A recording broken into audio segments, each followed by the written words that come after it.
मैं शून्य को कैसे संबोधित करूं? शून्य और पूर्ण तो दोनों एक है, तो परमात्मा को संबोधित करने नहीं, मैं आपके सामने विराजता हूँ। आपके भीतर प्रस्तुत प्रच्छन्न पड़े परमात्मा को संबोधित करने के लिए। भगवान ब्रह्मा जी कहते हैं श्रीमद् भागवत महापुराण में, स एष आद्यः पुरुषः, स एष आद्यः पुरुषः, सर्गे स पुनः पुनः, आत्मात्मने आत्मनात्मानं संयच्छति च पाति च। कह रहे हैं कि वह जो विराट पुरुष है परमात्मा, जब कल जैसा कि मैं कह रहा था, कल जब भगवान सृजन को उत्सुक होते हैं, तत्पर होते हैं, तो विराट पुरुष का रूप उनका होता है। और वही जो अज परमात्मा है, अज परमेश्वर है, अज प्रभु है, आद्य पुरुष के रूप में प्रकट होकर आत्मात्मनि आत्मनात्मानं संयच्छत च पाति च। स्वयं ही स्वयं को स्वयं के द्वारा स्वयं में ही सबको सिरजते हैं, रक्षा करते हैं, पालन करते हैं और सबको फिर स्वयं में ही लीन कर लेते हैं। ये विलक्षणतम स्वभाव है भगवान का। ये विलक्षणतम ज्ञान के अनावरण की प्रक्रिया वेदों ने, पुराणों ने, हमारे वाङ्मय ने प्रस्तुत की है। यह विलक्षण श्लोक, यह विलक्षण मंत्र सारी सृष्टि को, सारे विश्व को श्रेष्ठतम अवदान है। मेरे देखें, वह एक परमात्मा, अज परमात्मा। यजुर्वेद कहते हैं कि अजोपि स बहुधा विजायते, वह अज होते हुए भी बहु रूपों में, अनंत अनंत रूपों में प्रकट होता है। वह स्वयं ही, स्वयं में ही, स्वयं के द्वारा ही, स्वयं को ही असंख्य असंख्य अनंत रूपों में प्रकट करता है। श्रीमद् भगवद गीता में जब भगवान अपना विश्वरूप का प्रकटीकरण करते हैं, साक्षात कराते हैं अर्जुन देव से, तो भगवान की जब आराधना करते हैं, स्तुति करते हैं, तो अर्जुन तो वहाँ भी अनंत रूप शब्द इस्तेमाल करते हैं। हम तुम देखो और कुछ नहीं है, परमात्मा ही है। क्यों?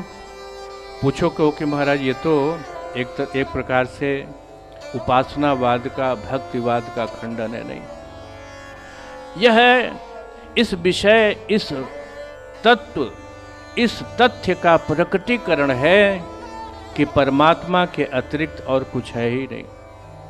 सर्वम वासुदेवमिति सह महात्मा सुदुर्लभ। स्वयं भगवान कहते हैं, बहूनाम जन्मनाम अन्ते ज्ञानवान माम प्रपद्यते।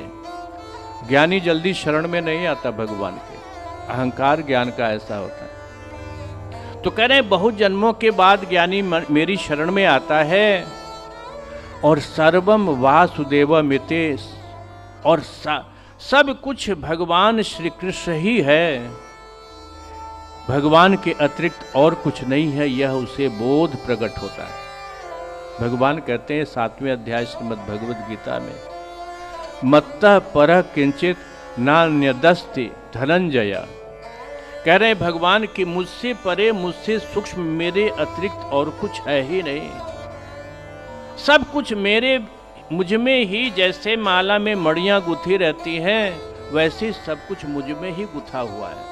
सब कुछ के रूप में मैं ही प्रकट हूँ, मैं ही माला हूँ, मैं ही मड़ियाँ हूँ, और मैं ही मड़ी बनकर मैं अपने रूप ही माला में गुथा हुआ हूँ। तो ये भगवान का विलक्षणतम ज्ञान प्रकाश केवल वेदों में है। इस ज्ञान को ग्रहण करने के लिए तत्परता आवश्यक है, आपकी उत्सुकता, आपकी जिज्ञासा, ब्रह्म जिज्ञासा, परमात्मा जिज्ञासा आवश्यक है। अगर ये जिज्ञासा आप में है तो ही मैं उस ज्ञान के प्रकटीकरण का एक क्षुद्र सा अभ्यास आपके सामने प्रस्तुत किया करूं, तो ये तभी मैं स्वीकार कर सकूंगा जब 6 बजे भगवान के मंदिर में पधारें। या भाई भगवान का मंदिर ही है, मंदिरों में मैं ज़्यादा बोलता हूँ इसलिए बोल गया, मंदिर ही है ये सारा का सारा, ये सब कुछ भगवान का मंदिर है, विश्व ही भगवान का मंदिर है। ये शरीर, ये शरीर भी भगवान का मंदिर है। ये कॉन्सेप्ट, ये ज्ञान, ये बोध, ये तथ्य भी हिंदुस्तान ने ही दिया है। निजांगम अपि माम गोप्यो, निजांगम अपि या गोप्यो ममेति सम उपासते तेषाम परम न मे पार्थ निगूढ़ प्रेम भाजनम।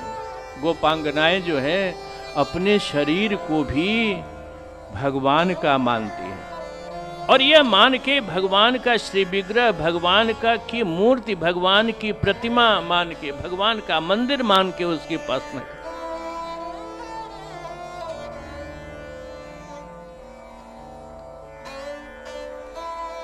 इसीलिए तो गोपी भाव श्रेष्ठतम है।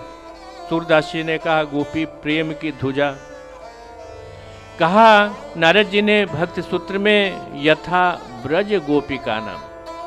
जब भक्ति के परम प्रकाश का उदाहरण देना हुआ तो केवल सृष्टि में न सनत कुमारों का उदाहरण दिया, न नारद जी का उदाहरण दिया, भक्ति के प्रथम परमाचार्य न उनका उदाहरण दिया, न हनुमंत लाल का। सोचना जरा, किसी का उदाहरण नहीं दिया। उदाहरण दिया तो बस एक उदाहरण दिया भक्ति के परमाचार्य ने, यथा ब्रज गोपिका नाम।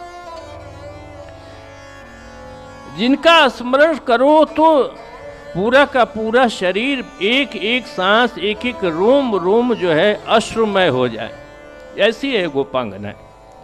तो ये गोपी भाव भक्ति के, ज्ञान के चरमोत्कर्ष की पराकाष्ठा है। ध्यान देना, ब्रह्म भूतः प्रसन्नात्मा न शोचति न कांक्षते सम सर्वेषु भक्ति भूतेषु मद भक्तिम लभते पराम। ब्रह्म भूत होने के बाद, देखो ब्रह्म ज्ञान की अभी कहा, ये तो मेरे लिए संभव नहीं है, लेकिन अपना भाव उन्होंने प्रकट किया ज्ञान मूर्ति।